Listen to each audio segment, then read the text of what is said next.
this afternoon. We appreciate you being here. We will have our invocation today given by Commissioner Perry. Dear Heavenly Father, we come before you this time. We're grateful for the many blessings that thou hast blessed us with. We're grateful for this great land that we have to live in this county that we are able to call home.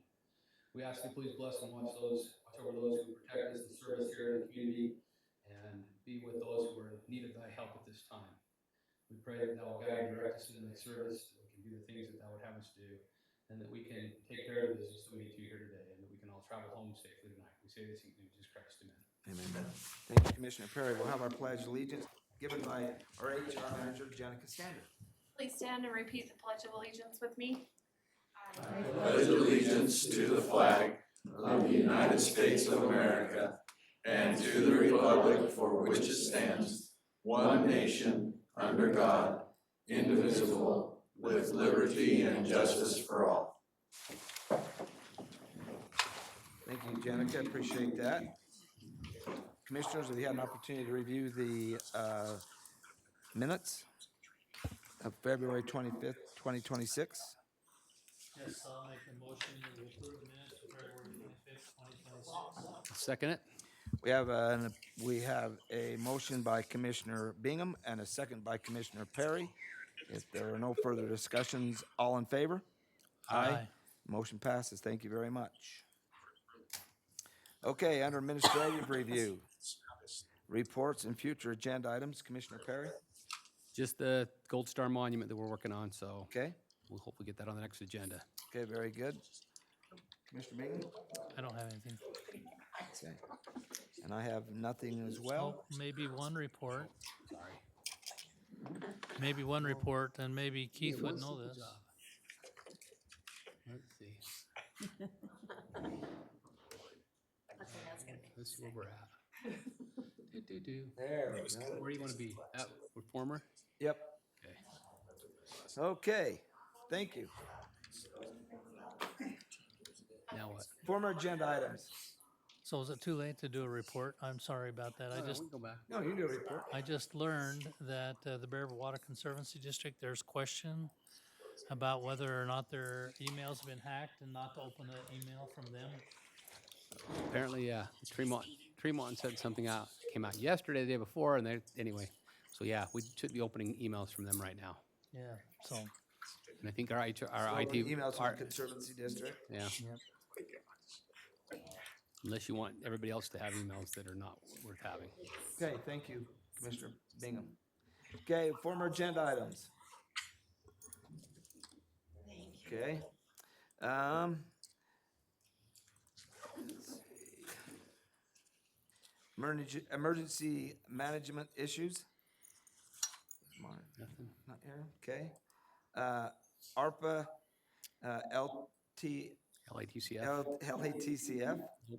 Okay. Very good. Okay, we have a public hearing for the easement vacation of goodness gracious. We're going to vacate the trail right away for a temporary relocation property located in Willard Canyon. And Mr. Lyons is going to talk about that, and it's good to see the Wells family here today. Good to have you guys here.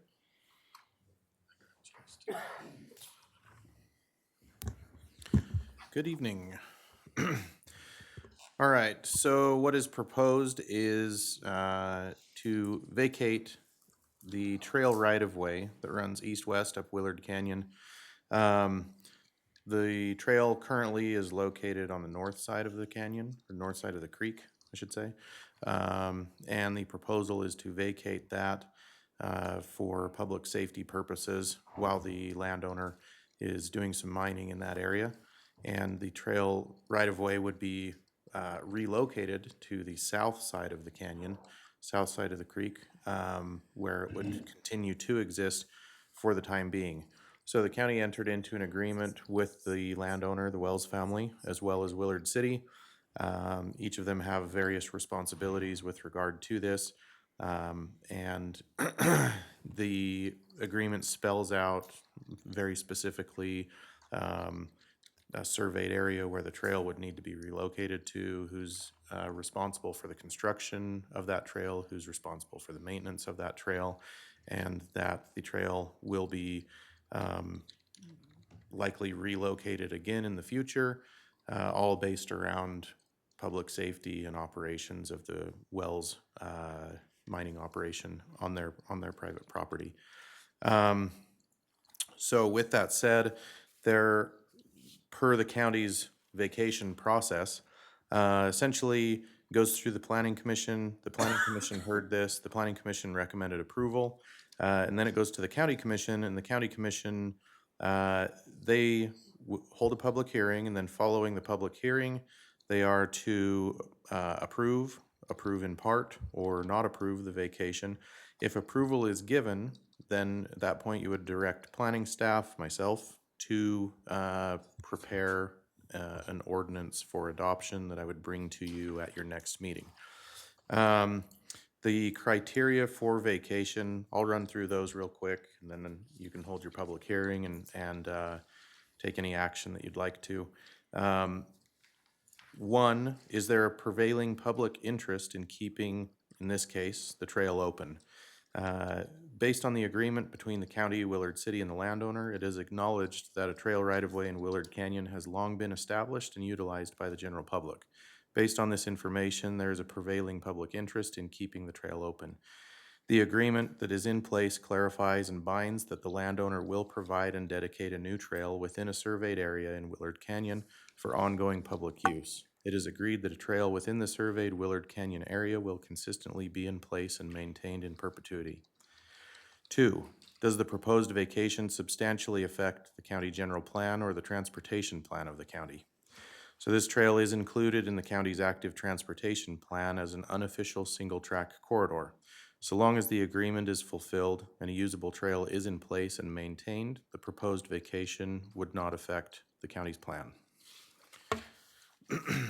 3, the proposed vacation, is the proposed vacation in compliance with all Box Elder County land use and development code requirements, state, federal, and other local regulations?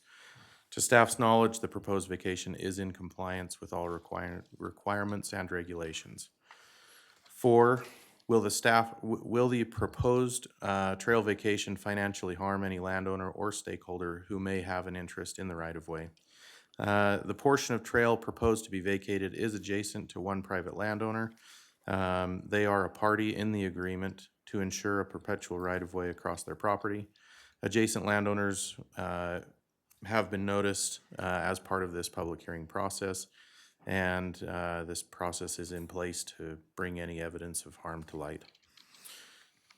5, the county shall not vacate any other private interest within the right-of-way. No private interests within the right-of-way are to be vacated. Private access within the right-of-way would become a civil issue between landowners if the application is approved by the county commission. 6, when considering the vacation of a deeded road as opposed to right of use, the provisions of the surplus property disposal policy shall be used. In this case, the proposed vacate is not a deeded right-of-way. It is a right of use and does not need to go through the surplus property disposal policy. And then the petitioner will provide legal descriptions in a deeded right-of-way for all abutting owners who may receive any ownership of the vacated trail. The right-of-way is not deeded. It is a public right-of-way by use and is currently in private ownership. Thus, no abutting owners will receive ownership of the vacated right-of-way. Thank you, Scott. Okay, I would entertain a motion to open the public hearing. So moved. Second? I have a motion by Commissioner Perry and a second by Commissioner Bingham to open the public hearing. All in favor? Aye. Public hearing is now open.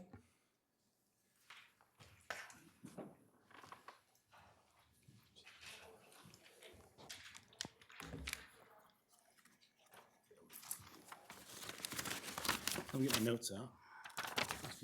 Yeah, can we get you to give your name? Yep. Let's see. If I open this up, I can read my name.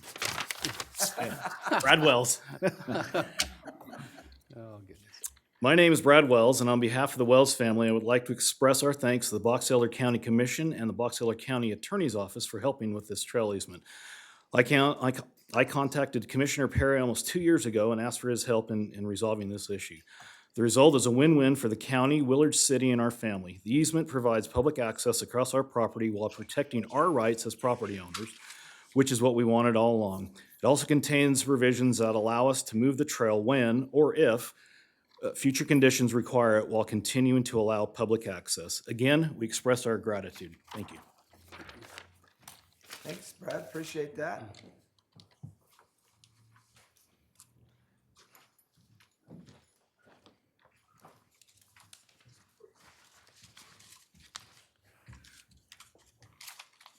Mike Bragger, Willard City. I'm on the council down there, and I too appreciate what the commission has done and all of those that have been part of this, especially the Wells family, in getting this done. It is a good thing. I've been up on the trail myself, the new trail, and it's in a good place, away from the mining. So this is a good win. Well, we appreciate Willard City willing to work on this with us. Absolutely. Thank you. Thank Thank you, you, Mike. appreciate it.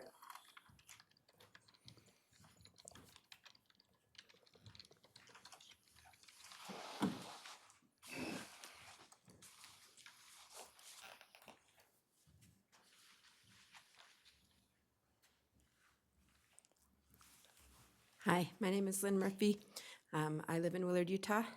I'm part of the Willard Canyon Access Coalition, and we are very appreciative of all the efforts to restore access to Willard Canyon and to get that, restore access to that trail. I just wanted to point out that the historical easement in that area was, before it was trail there was an actual road that went up that canyon, so it was not always single track. It is single track on the south side now, but the north side, there was a road there. We have a little bit of concerns about the 3-foot easement that is there now. It creates just a little bit of problem with, it doesn't give us much leeway as far as, if the trail becomes muddy, parts of it need to be worked on, anything like that. We just want to make sure, we had originally hoped to have a 5-foot easement there, which would have given us a little bit more leeway on keeping the track in good condition. So that would be preferable to us. I think that would be easier for the public to negotiate the trail. And we also just have a concern about the current access to the trail now is on a stile that's rather narrow. It is difficult to get over that stile if you, like the trail itself, most of the trail you can walk without having to get too difficult.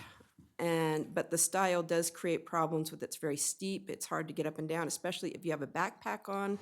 That stile can be difficult to negotiate because you kind of have to turn around when you get up there. So we would prefer to have some sort of a gate there or something to that effect. And I'm not quite sure why the stile is there, but so that's the only concerns that I have. But I do appreciate all the efforts made for that. It's wonderful to have our trail back. So thank you, and thank you to the Wells family and all those who worked on this. Thank you. Appreciate it. Thank you so much.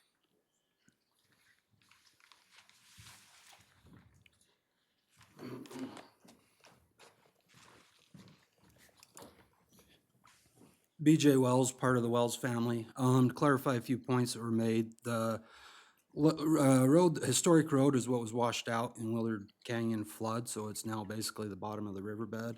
We did not want a 5-foot wide path because we didn't want any motorized vehicles up there. That's why we went to 3 feet, so there's never any 60-inch vehicle requirement. We were always well below that, and that's what we discussed from the beginning of this agreement. And second thing is the ship's ladder that she's referring to going across the fence, that matches what Utah DWR puts on for all their access. It's actually probably a better built access than you go around and use DWR accesses into their spots. It's probably a lot better crossover than theirs, but that's what it is a crossover ladder. And that was all part of what we agreed to early on in this. So anyway, that's my comments. Thanks. Thank you. Thanks, BJ.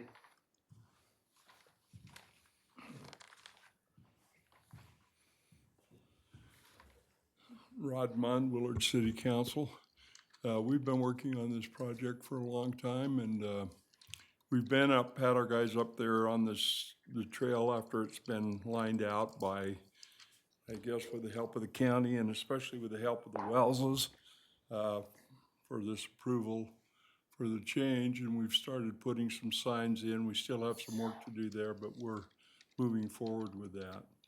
Hopefully in the future here, as things become a little clearer on how we're gonna approach this down at the trailhead, we're going to see about making some provisions down there for better parking and doing a few things. But like BJ said, you know, we don't want any kind of motorized things up there. We don't want a lot of, we want people to stay on the trail. And so I think we've come to a pretty good compromise on how that's going to be put together, and we'd hate to see anything jeopardize that at this point in time. So, thank you. Appreciate that. Thanks, Rod.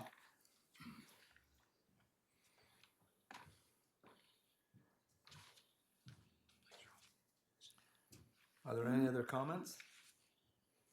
If not, I'll entertain a motion. I'd make a motion that we close public hearing. Second? Have a motion and a second. We have a motion by Commissioner Perry and a second by Commissioner Bingham to close the public hearing. All in favor? Aye. Public hearing is closed. You ready for a motion? I am. I'd make a motion that we approve the easement vacation of the trail right-of-way, as we've discussed here, for the temporary location, and instruct our planning and zoning department to create an ordinance that can be brought back so we can take care of that. Hopefully can we get it done by the next commission meeting, you think? So hopefully we can have that put in place, so we can put that in place to take care of this and get people access to that canyon. That's my motion. Second? Have a motion by Commissioner Perry for the easement of the vacation of the trail right-of-way for temporary relocation of the property located in Willard Canyon. And a second by Commissioner Bingham. There's no further discussion. All in favor? Aye. Motion passes. Thank you very much. Okay, number 8, Fairgrounds parking lot lease agreement, number 2608 with Autonomous Solutions. And I think Annie is gonna be, is Glenn here? No, he's not back yet. Okay. We've got Oh, the from Autonomous ASI Solution, here. yeah. Hi, I'm Josh Williams from Autonomous. Come on up. Should I go ahead? And it might be better if we have him maybe kind of explain what they're doing, and then I can kind of share any updates on the contract. That'd be great. Thank you. We just need to state your name so she can get it in the record. Absolutely will do. Yes, sir. So I'm Joshua Williams. I'm the Director of Verification and Validation at Autonomous Solutions Incorporated. I am a resident of Petersboro, Cache County, unfortunately for you, but appreciate commissioners, county staff, and the people here of Box Elder. Appreciate you giving us a few moments of your time this evening. Autonomous Solutions Incorporated is a small robotics company, locally owned. We specialize in being a people-building robot company. We've had some of you out, which we appreciate, and we definitely appreciate the time and the opportunity to share that. But what we do is we automate heavy machinery, for the most part, for a variety of different industries. For the last 5 years, we've been actually using the parking lot to the east of the county fairgrounds as a test site for our autonomous yard trucks. So we've had 2 different contracts. First one was for about a 3-year period. The second one was for a 2-year period, and that second contract is expiring on the 31st of July of this year. So we're here hoping that we can renew the contract one more time for another year with a 1-year option to extend. We have been working with your legal team. They're, we believe, happy with, again, happy with the language of that contract, but we're looking to make sure that this is still something that's good for the people of Box Elder as well. We do believe that it's a mutually beneficial agreement or arrangement, partnership, if you will, in that we do bring a lot of business into the county. We use a lot of your local mechanics. We use a lot of your local vendors, restaurants, and the things like that. So we do bring money into the county. We also have many of your people employed at ASI, which has been a phenomenal arrangement. And then there's also the additional security that we've been providing at that site. there were issues in the past before the 5 years where there were transient problems, things like that, and there were a lot of police interactions that were required. But since our presence in that location, that has come down dramatically. And finally, one of the new agreements in the lease that we're looking at is that all of the equipment that we use to protect the proving grounds now, we could then use to actually help to help with the fairgrounds, so that we can so that we can just rearrange it for you and keep people and pedestrians safer, and then we'll just set it back up when the fairs are over. We've been vacating for the month of August every year so that we can be there to support the fair. But that's our proposal. I believe that the language is close to done in the new lease, but we were actually just here making sure that this would be something that the commissioners and the people of Box Elder would still be willing to support for another year to 2 years. And I do believe the agreement that you have in front of you is the final version. And they also, I noticed they have a 3 million, we make them have a policy as far as like legal indemnity on us for the stuff that's happening over there. So we're not responsible for the things they're doing when they're operating, right? That's right. Okay, perfect. Yeah, I like the way it's written, so. Yeah, it's that driverless truck that bothers us, you know. Well, our specialty is getting people out of the dull, dirty, and dangerous jobs, and some of the jobs are, it is driverless. Do they still have to have a CDL to drive it autonomously? No, so we do have, many of our drivers do have CDLs. The ones that are over at that particular location, most of them have a CDL. But ideally, no, it should be somebody even like me could drive it, because you're pushing buttons at that point. But no, not required for CDLs any longer. It's impressive technology, so. It is. Interesting. Okay, I'd entertain a motion. I'd make a motion that we approve, as discussed, the parking lot lease agreement 2608 with Autonomous Solutions. Second? We have a motion by Commissioner Perry to approve the agreement number 26-08 with Autonomous Solutions Incorporated, and a second by Commissioner Bingham. If there's no further discussion, all in favor? Aye. Motion passes. Thank you very much. Thanks. Thank you, gentlemen. Appreciate it. Thanks for your time. Thank you. I'm glad you were willing to put that part back in, because we can use those for the fairgrounds, and that's gonna be really nice for our fair. I think whatever we can do to support you guys. We had some parking issues, and that'll be really nice for us, so thank you. Thank Glad to you. help. Thank you so much. Appreciate it. Okay, we're now to our public comment period. Those wishing to make public comment shall sign the comment roll and will be responsible for the following rules outlined in the County Commission Rules and Procedures. Speakers will have 1 3-minute opportunity to speak regardless of the number of items they wish to address. Speakers shall address their comments to the County Commission only. This is a time to be heard. There will not be a back and forth dialogue with the commissioners. Speakers may file their remarks for supporting information with the county clerk. The county clerk will make the information available to the county commission. And we have Deanna Hardy. We have one, Deanna Hardy.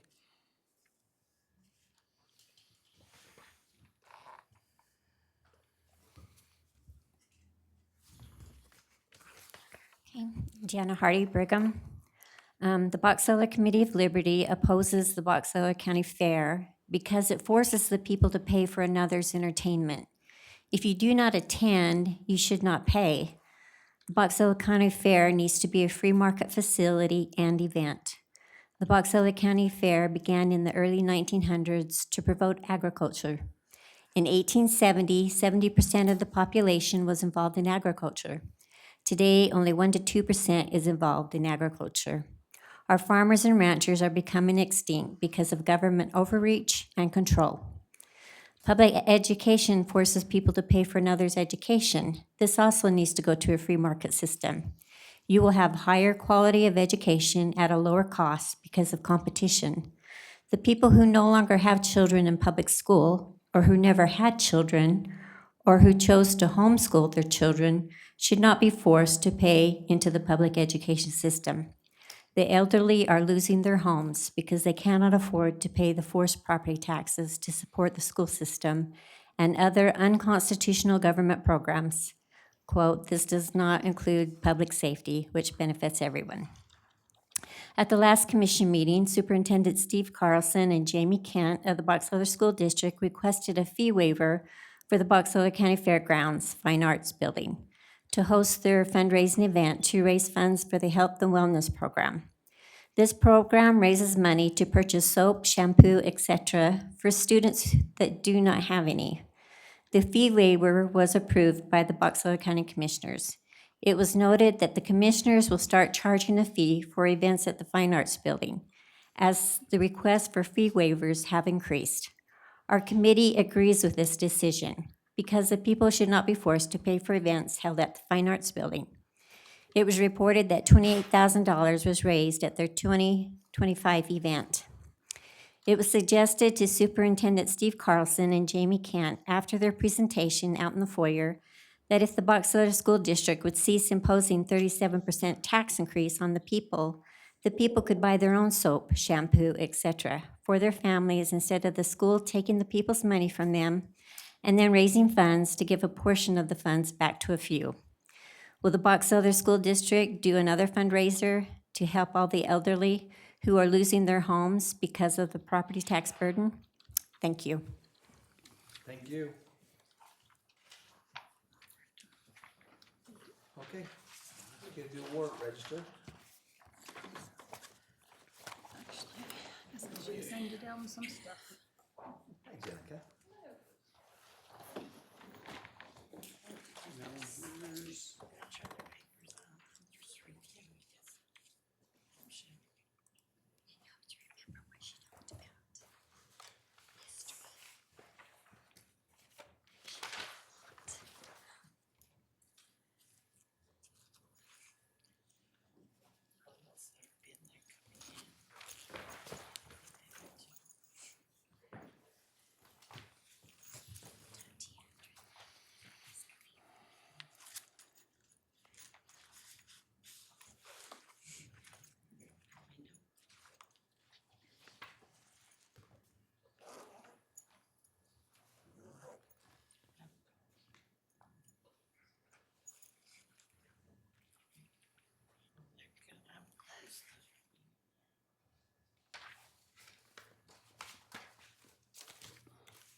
Okay, You ready for a motion?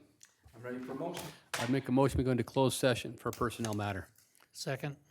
I have a motion to go into closed session by Commissioner Bingham and seconded by Commissioner. How about reverse that? I have a motion to go into closed session by Commissioner Perry and seconded by Commissioner Bingham. All in favor? Aye. Motion passes. Thank you very much.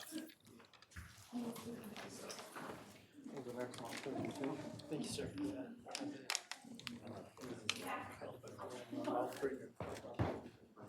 Sure.